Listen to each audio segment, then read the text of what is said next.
Do you hear that noise downstairs, Mother? It must be the cat, darling. Now, it's bedtime, love. Time for me to retire. Try to finish it fast and catch some sleep.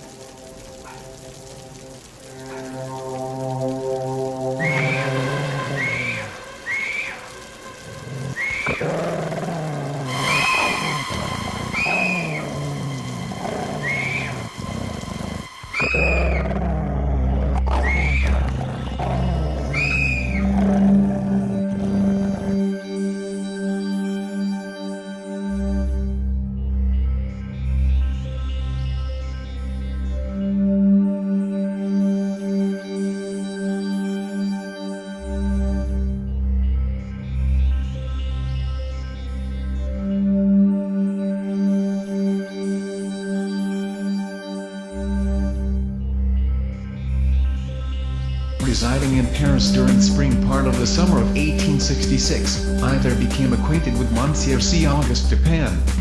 This young gentleman was of an excellent, indeed an illustrious family, but, by a variety of untoward events, had been reduced to such poverty that the energy of character succumbed beneath it, and he ceased to bestir himself in the world, or to care for the retrieval of his fortunes. I was astonished, too, at the vast extent of his reading.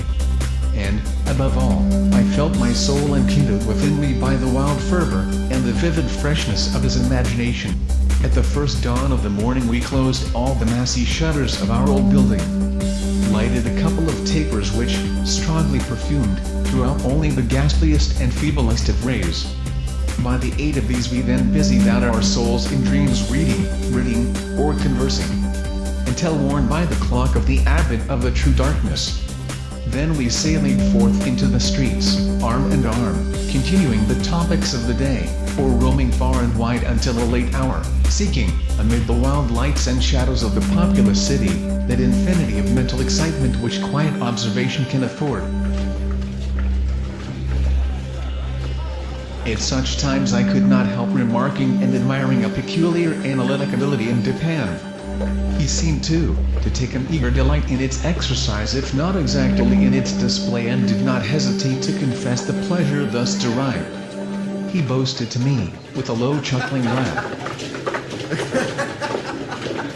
Most men wore windows in their bosoms, monsieur. Extraordinary murders. Read about it. Read about it. Extraordinary murders.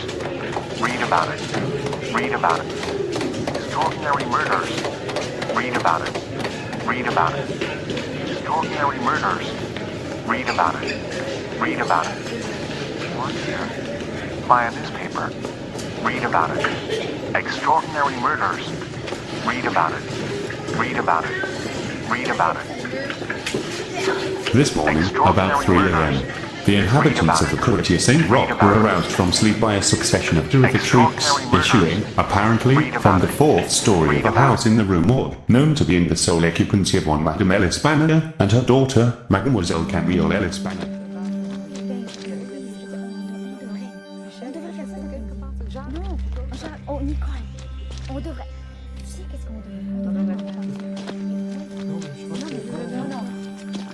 Who can be responsible for this? And what is the motive for such a butchery? Money. Inspector. Nothing else but money. According to witnesses, Monsieur Adolphe Le Bon was the last person seen together with them.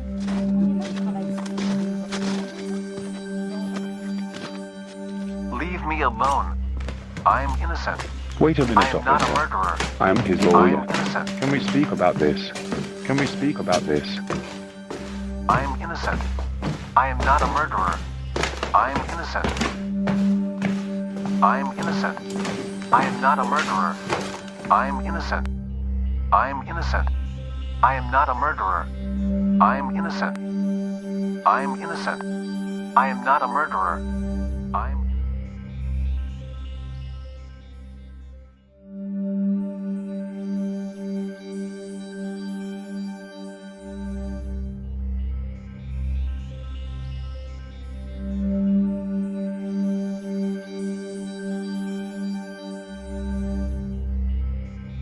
Have you seen the evening newspaper?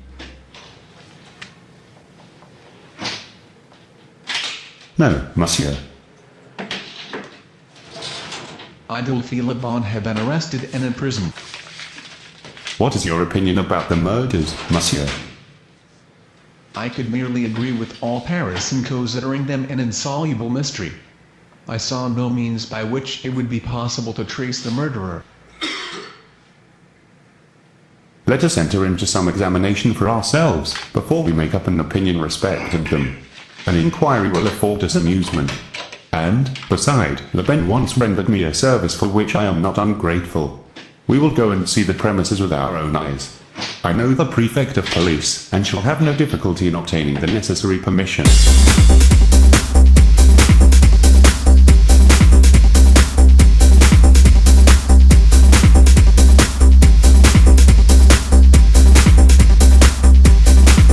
When I hold you in my hands and I make love to you, the dream of a lady is a vision that I see.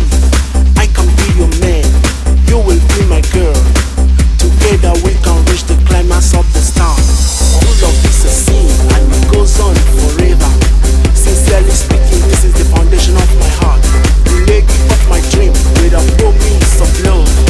Never witnessing the roots of my time. I will take you to the altar. You will be my wife. I show you the world. We will share a love. I give you all the things that I lost now, my lady. I take you to the movies, then I buy you all the roses. Reach the climax of the sky. You will be my man. Reach the climax of the sky. You will be my man. Welcome to my world. My dusties of angels, my roses are shield through the gates of the sea. This is my home. This is my world. Filled with brightness of life, existence of peace.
To stop him for a moment at the office of the daily paper. Monsieur, I have a little business dealing to attend to.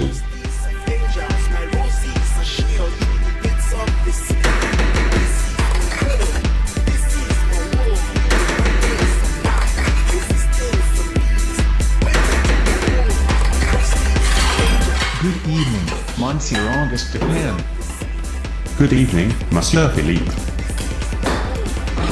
How are you, my friend? I am fine, monsieur. What brought you to our office this time of the evening? I would like to place an advert on tomorrow paper. Of course, monsieur.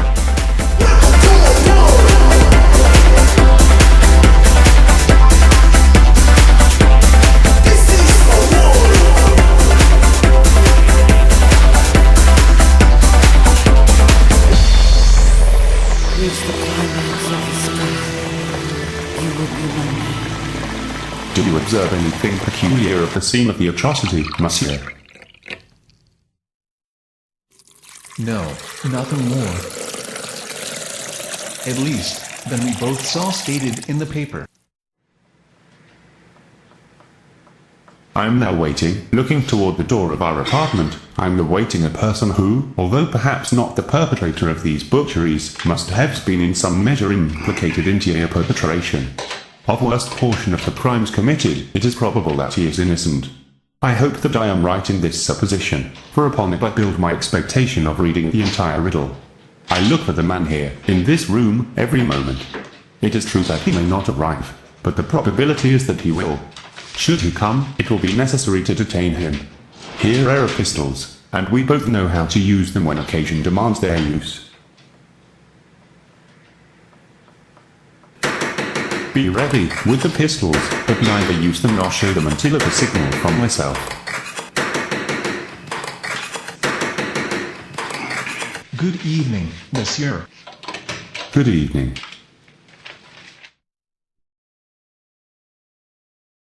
Come in.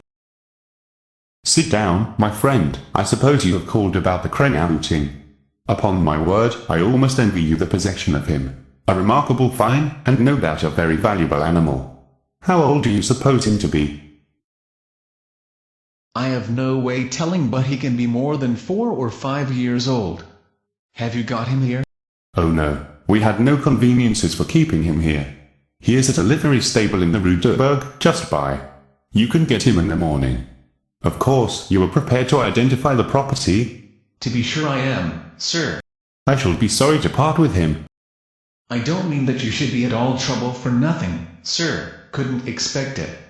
Am very willing to pay a reward for the finding of the animal, that is to say, anything in reason. Well, that is very fair, to be sure. Let me think, what should I have? Oh, I will tell you. My reward shall be this. You shall give me all the information in your power about these murders in the Rue Morgue.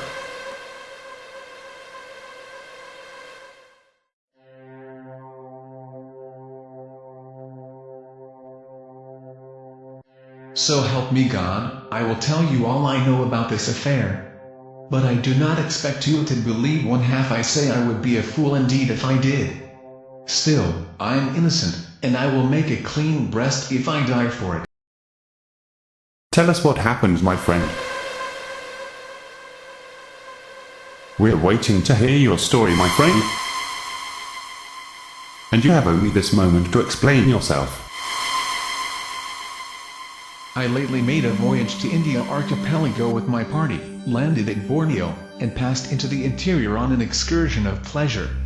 Me and my companion captured the orangutan. Mine died later and the animal fell into my exclusive possession.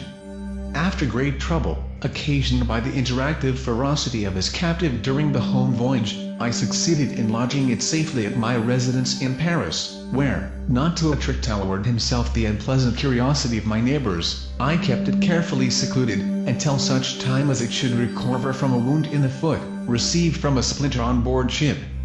I returned home on the night of the murder, and found the beast occupying my bedroom, into which it had broken from a closet adjoining, where it had been, as I thought, securely confined. Razor in hand and fully lathered, it was sitting before a looking-glass, attempting the operation of shaving. I was terrified at the sight of so dangerous weapon in the possession of an animal so ferocious. I had accustomed, however, to quiet the creature, even in its fiercest moods, by the use of a whip, and to this I now restored. Upon the sight of it, the orangutan sprang at once through the door of the chamber, down the stairs, and thence, through a window, into the street. I followed it in despair. It was raining. It was nearly 3 o'clock in the morning. In passing down an alley in the rear of the Rue Morgue, the fugitive's attention was arrested by the light gleaming from the open window of Madame L'Espanaye's chamber, in the 4th story of her house. Rushing to the building, it perceived the lightning rod, clambered up with inconceivable agility, grasped the shutter, which was thrown fully back against the wall, and, by its means, swung itself directly upon the headboard of the bed. The whole feat did not occupy a minute. The shutter was kicked open again by the orangutan as it entered the room. I heard hideous shrieks arising from the house. I was afraid and hurriedly went back home. I did not know that Madame L'Espanaye and her daughter were killed, until I saw it on the newspaper. I believe you, my friend. You are no way directly responsible for these murders. Let us go and have a word with the police. We must try to get Monsieur Adolphe Le Pen out of prison.